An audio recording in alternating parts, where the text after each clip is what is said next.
Hello बच्चों, आज हिंदी पाठ 4 मौसी रीड करेंगे। इसके लेखक हैं श्री भीष्म साहनी जी। तो मौसी जो है एक ऐसी इसमें वृद्ध महिला की कहानी है जो सबका काम करती है ना। तो स्टार्ट करते हैं। उसे सब मौसी कहकर पुकारते थे, है ना। एक बूढ़ी महिला थी, मोहल्ले में रहती थी। उन्हें सब जो है मौसी कहकर पुकारते थे। बच्चे जो है उनसे कहानियां सुनते थे। वो ऐसी पेड़ के नीचे रहती थी और चबूतरा जहाँ पेड़ पे बना था, तो सभी बच्चों को वो कहानियां सुनाई करती थी और अपने आंचल में बच्चों के लिए खाने के लिए चना वगैरह रखती थी। जैसे बच्चे छोटे रहते उनके पास जाते, कहानी सुनते। जैसे बच्चे बड़े हुए हैं ना, जैसे प्राइमरी से मिडिल गए, तो उनके पास जाना वो बंद कर देते थे। मौसी जो है सबके घर का काम भी वो करती थी, है ना। मोहल्ले में जितने सारे लोग रहते थे तो सबके घरों में जाती थी। जो भी अपने वो कर सकती थी वैसा काम, तो वो उनके कामों में भी हेल्प करती थी, मदद करती थी, सबको अपना समझती थी। मौसी जो है एक दिन उस मोहल्ले से वो कहीं चली गई, है ना। बच्चे उनको ढूंढते रह गए कि मौसी कहाँ गई करके। उसके बाद जो है मौसी कहीं नहीं दिखी। फिर वो दूसरे जगह चली गई थी। मौसी जो है वृद्ध हो गई थी, है ना। तो मौसी का जो रूपरेखा है वो मैला सा दुपट्टा ओढ़े रहती थी, साड़ी पहने रहती थी, है ना। और जो है बच्चे उनसे बहुत प्यार करते थे, है ना। और वो भी बच्चों से बहुत प्यार करती थी।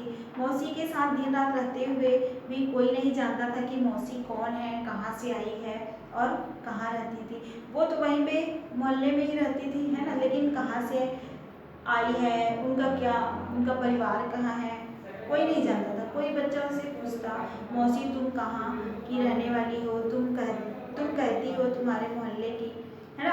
वो कहती थी कि मैं तो तुम्हारे ही मोहल्ले की रहने वाली हूँ, तुम कौन हो। तो वो कहती थी कि मैं तुम्हारी मौसी हूँ। तुम्हारे बेटे बेटियाँ कहाँ हैं। तो वो अपनी उंगली सब बच्चों पे दिखाती हुए कहती थी कि तुम लोग मेरे बेटे बेटियाँ हो। एक दिन जब स्कूल की छुट्टी हुई तब हम लोग बस्ते उठाकर बाहर निकले, है ना। सारे बच्चे जो है बस्ते उठाकर बाहर निकले तो मौसी जो है फाटक पर नहीं मिली, है ना। वो बच्चों को लेने भी जाती थी स्कूल पे। तो वो उस दिन मौसी जो है दरवाजे के पास, गेट के पास नहीं मिली। उस दिन बच्चों को कोई लेने नहीं गया। दोपहर को बच्चे खेलने के लिए निकले तो मौसी पेड़ के नीचे भी नहीं थी। जब बच्चे खेलने निकले तो मौसी वहाँ भी नहीं थी, है ना। तो वो कहीं चली गई थी। कई दिन बीत गए पर मौसी का कुछ पता ही नहीं चला। कोई कहता मौसी बीमार है, कोई कहता वह अपने गांव चली गई है। मौसी को मौसी के ना रहने से मोहल्ला बड़ा खाली खाली रहता है ना। मोहल्ले में मौसी से रौनक थी, तो उनके वहाँ नहीं रहने से जो है मोहल्ला बहुत खाली सा प्रतीत हो रहा था।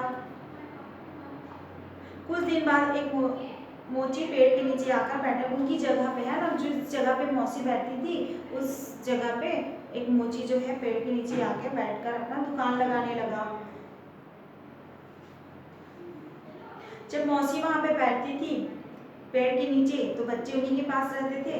तो वहाँ पे जो मोहल्ले में और लोग रहते हैं तो घर वालों को अपने बच्चों की चिंता भी नहीं रहती थी कि बच्चे जो है मौसी के पास है। लेकिन अब जब मौसी चली गई है तो घर वालों को अपने बच्चों की चिंता भी लगी रहती है कि बच्चे कहाँ गए।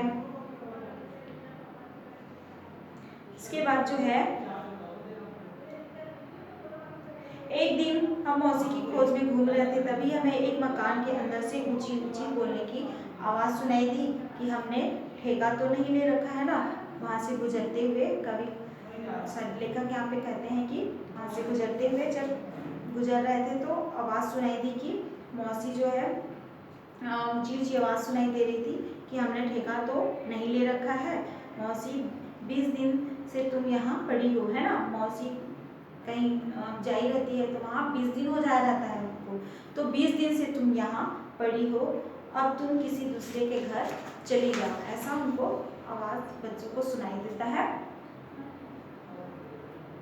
मौसी का नाम सुनकर सब ठिठक कर रह गए। बंद दरवाजे की दरार से अंदर झांक कर देखा, आंगन में मौसी एक खाट पर लेटी थी। बाल उलझे हुए और चेहरा पीला व सूखा हुआ था। उसके पास ही खड़ी एक औरत उसे डांटे जा रही थी।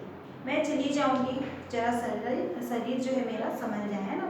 बीमार सा प्रतीत हो रही थी और बोल रही थी कि मैं यहाँ से चली जाऊंगी, जरा मैं थोड़ा सा ठीक हो जाऊं तो अपने गांव चली जा, है ना। तू अपने गांव चली जा, वो बोल रही है ऐसा। गांव में मेरा कौन बैठा है, कहती कहती मौसी रो डालती है। हमें बहुत गुस्सा आया। मैंने घर लौटकर माँ से कहा तो बोली बिज्जू की माँ कहाँ तब उसे अपने पास रख सकती है ना। वो जो रखी थी वो उनके बेटे का नाम था बिज्जू, तो उसकी माँ जो है उसको कहाँ तक उसको अपने घर रख सकती है। मौसी उनके घर में काम तो करती नहीं है ना। मौसी जो है उनके घर की नौकरानी तो है नहीं कि वो हमेशा उनको रखे। मगर माँ, बच्चे कहते हैं कि मगर माँ वो तो सबका काम करती है। हाँ बेटा, मगर वह किसी के घर नौकर तो नहीं है, सबका काम करती है, थोड़ा थोड़ा काम करती है जाकर, लेकिन किसी घर पर्टिकुलर किसी घर का वो नौकर नहीं है ना। दूसरे दिन हमारा इसी तरह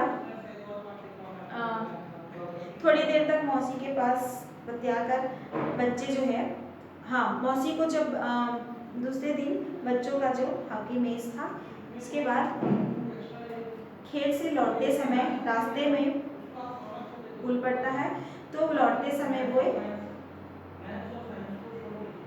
बातें करते आ रहे थे कि अचानक मौसी जो है पुल पर बैठी हुई उनको बच्चों को दिखी। तो इतने दिन तक कहाँ थी मौसी, बच्चे बोलते हैं। यहाँ क्या कर रही है मौसी, दूसरे ने कहा। यहाँ क्यों बैठी हो मौसी, सारे बच्चे एक एक करके सवाल करते गए, है ना। उसके बाद बच्चे बोलते हैं कि तू बीमार सी प्रतीत हो रही है, तुम लोग को छोड़ के क्यों चली गई थी, कहाँ चली गई थी, क्यों जा रही हो, है ना।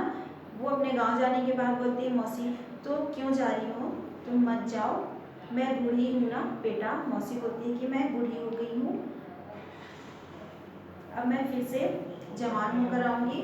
मौसी ने मुस्कुराते हुए कहा, हमारे लिए क्या लाएगी मौसी। बच्चे समझते नहीं है, है ना, तो वो बोलते हैं कि हमारे लिए क्या लाएगी मौसी। लाऊंगी चना चमेना लाऊंगी, गुड़ शक्कर लाऊंगी, लड़कियों के लिए मोती लाऊंगी, मौसी ने कहा। थोड़ी देर तक मौसी के पास बतियाकर लड़के आगे बढ़ गए, पर थोड़ी दूर जाने पर मुड़कर देखा तो मौसी पुल पर बैठी रो रही थी। उसकी आंखों से आंखें ऐसी छलछला आई थी कि आंसू थमने में नहीं आते थे। सहसा सभी लड़के लौट पड़े, है ना। मौसी वहाँ पे रोने लगी। उसके बाद सभी बच्चे वहाँ पे आ गए और मौसी को अपने साथ वो ले आए, है ना। फिर उसी जगह जहाँ पे मौसी रहती थी पहले जैसे मौसी वहीं पे ले आए और मौसी के लिए एक खाट ले आए, वहीं पे पेड़ के नीचे जहाँ पे चबूतरा बना था खाट ले आए, उनके रहने का वहीं अच्छा सा व्यवस्था कर दिए, है ना। उन मौसी को जो है सारी व्यवस्था, खाना देते, रोटी देते, चाय देते, हर चीज़, है ना, हर चीज़ उनको वहीं पे मौसी को देने लगे बच्चे और मौसी का ध्यान रखने लगे, है ना। इसके बाद जो है मौसी बच्चों को कहानियाँ सुनाती, सुंदर बाई की कहानियाँ, काट के घोड़े की कहानियाँ, तोता तोती की कहानी, उसे सबकी खबर रहती है। कभी कभी लाठी टेकती हुई मोहल्ले का चक्कर काटती, वहाँ मौसी रहने लगी और अच्छे से रहने लगी और उस मोहल्ले में कभी कभी वो लाठी से टेकते हुए घूमती थी।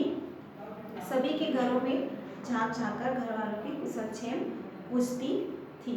सभी के घरों में जा जाकर वहाँ सबका कुशल पूछती थी मौसी। फिर सांझ ढले अपनी कोठरी में लौट आती थी, है ना। फिर शाम को वो अपनी कोठरी में लौट कर आ जाती थी। तो इसी तरह मौसी जो है परहित और लोगों की हित सेवा करके वो सेवा करना को ही अपना जीवन का आधार समझती थी और उसमें मौसी को जो है खुशी मिलता था। ठीक है।